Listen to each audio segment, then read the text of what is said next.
안녕하십니까. 세계의 전장과 최첨단 무기 체계의 이면을 날카롭게 파헤치는 신기능 군사TV입니다. 세계 최강이라는 수식어가 무색해진 러시아 방공망의 굴욕적인 붕괴 현장, 그리고 기술의 독일이라는 명성에 먹칠을 한 충격적인 드론 결함 사태까지 오늘의 전황은 그야말로 혼돈 그 자체입니다. 특히 스펙상으로는 지구상에서 적수가 없다던 러시아의 최신예 방공 시스템들이 어떻게 처참한 고철덩어리로 전락했는지 그 적나라한 실태를 집중 조명하겠습니다. 본격적인 러시아 소식에 앞서 국제 방산 시장을 뒤흔들고 있는 5가지 긴급 단신부터 분석해드립니다. 첫 번째 소식은 독일 방산 기술의 충격적인 추락입니다. 독일 정부의 야심찬 자금 지원하에 우크라이나로 유경대가 공급될 예정이었던 HX-2 대외 탄약, 즉 자폭 드론 시스템에서 치명적인 결함이 발견되어 전량 인수 중단이라는 초유의 사태가 발생했습니다. AI 기술을 탑재하여 적의 전자전, 재민 공격에도 끄떡없다는 제조사의 호언장담과는 달리 실전 테스트 결과는 참담했습니다.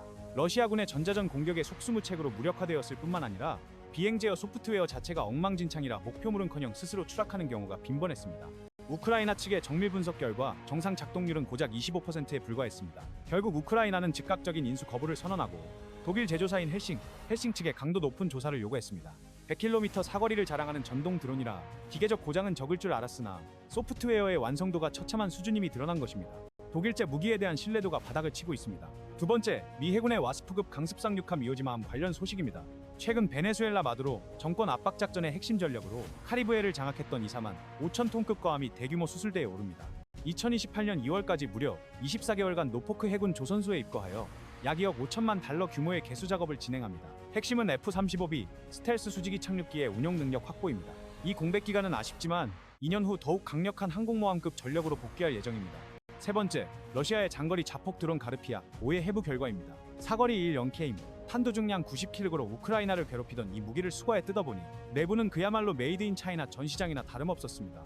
핵심 추진체인 터보제트 엔진부터 통신 모뎀, 항법 장치까지 중국산 부품이 도배되어 있었습니다. 이는 중국이 민간 시장을 넘어 사실상 정부 무기나에 러시아의 전쟁 수행을 조직적으로 지원하고 있다는 명백한 증거입니다. 네 번째, 일본의 무서운 기술적 진보입니다. 일본이 개발 중인 차세대 대함 미사일, 일명 신SSM이 전투기나 할 수 있는 배럴 올바렐러 기동을 구현한다는 사실이 확인되었습니다. 미사일이 목표물에 접근하는 종말 단계에서 나선형으로 회전하며 비행한다는 것입니다. 이는 적함의 근접 방어 무기 체계 CIWS를 완전히 무력화시키는 기술입니다. 기관포는 전표적을 예상하고 사격하는데 미사일이 원을 그리며 회피 기동을 해버리면 요격이 거의 불가능해집니다. 중국 해군에게는 그야말로 악몽이 될 무기가 탄생했습니다. 마지막 단신입니다. 미중부 사령부가 중동 지역에 이글라는 신형 드론 방어 시스템을 긴급 배치했습니다. 험비 전술 차량 위에 사면 고정형 위상 배열 레이더와 유도로켓인 APKWS를 결합한 가성비 최강의 조합입니다. 반경 10km 내의 드론을 탐지하고 8km 밖에서 격추시킬 수 있습니다. 비싼 미사일 대신 저렴한 유도로켓으로 드론대를 제압하겠다는 미군의 실용적인 전략이 돋보입니다. 한국군 또한 비군과 같은 유사 체계를 보유하고 있는 바 이러한 트럭 탑재형 저비용 고효율 방공망 구축을 서둘러야 할 것입니다. 자, 이제 오늘의 메인 이슈, 러시아군의 자존심이 크림반도에서 산산조각 난 사건을 집중 분석합니다. 러시아 방공 무기의 성능이 형편없다는 것은 이미 우크라이나 전쟁 초기부터 그리고 베네수엘라 마두로 정권의 호위 실패 사례에서도 증명된 바 있습니다. 그러나 이번 사건은 그 차원이 다릅니다. 러시아가 자랑하는 지구상 최강의 방공망이 단 48시간 만에 우크라이나 특수부대의 드론 공습에 의해 도미노처럼 무너져 내렸습니다. 우크라이나 정보부 SBU 산하 드론 작전 부대는 지난 주말인 1월 17일과 18일 크림반도 전역에서 대대적인 방공망 사냥 작전을 감행했습니다. 그들은 전선 후방 깊숙이 침투하여 러시아군의 눈과 귀를 멀게 하고 주먹을 부러뜨렸습니다. 이번 작전은 단순히 미사일 몇 발을 쏘는 것이 아니었습니다. 우크라이나 특수요원들이 직접 크림반도 내부에 잠입, 소형 FPV 자폭 드론을 띄워 러시아 방공 진지를 하나하나 타격하는 정밀 외과 수술식 공습이었습니다. 그 결과는 충격적입니다.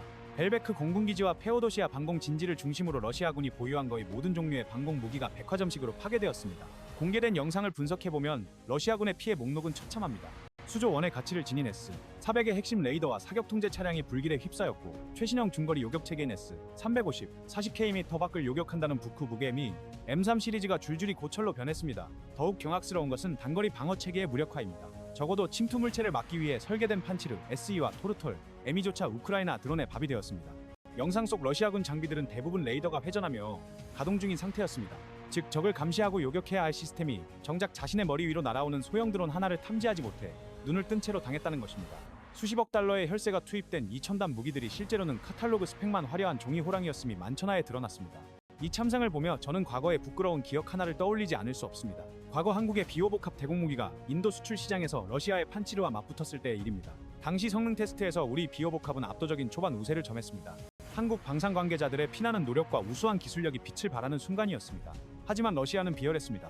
성능으로 안 되니 정치적 압력을 행사하며 우리 판치르가 스펙상 더 우수하다라고 억지를 부려 판을 뒤엎으려 했습니다. 그때 저는 러시아가 제시한 그 화려한 카탈로그 데이터에 현혹되어 오히려 우리 군 관계자들에게 아니 왜 우리는 판치르 같은 괴물 스펙을 못 만듭니까? 라고 반문했었습니다. 지금 생각하면 쥐구멍에라도 숨고 싶을 만큼 부끄러운 그야말로 이불킥 감입니다. 한국은 정직하게 만듭니다. 반면 러시아는 입만 열면 거짓말이고 그들의 무기는 실전에서 검증되지 않은 허상임이 증명되었습니다. 하지만 우리는 여기서 러시아를 비웃는 것에 그쳐서는 안 됩니다. 섬뜩한 경고를 읽어야 합니다. 우크라이나 특수부대가 크림반도에 침투했듯 북한 특수부대 역시 우리의 심장부를 노리고 있습니다. 아니 굳이 휴전선을 넘을 필요도 없습니다. 군산, 청주, 충주, 공군기지 그리고 성남 서울공항 인근을 보십시오.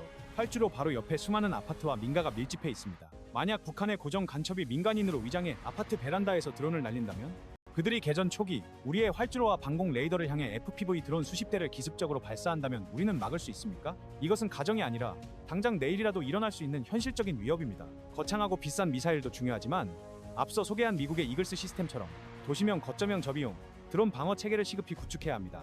전쟁은 스펙으로 하는 것이 아닙니다. 철저한 대비만이 우리의 생존을 보장합니다. 오늘의 브리핑은 여기까지입니다.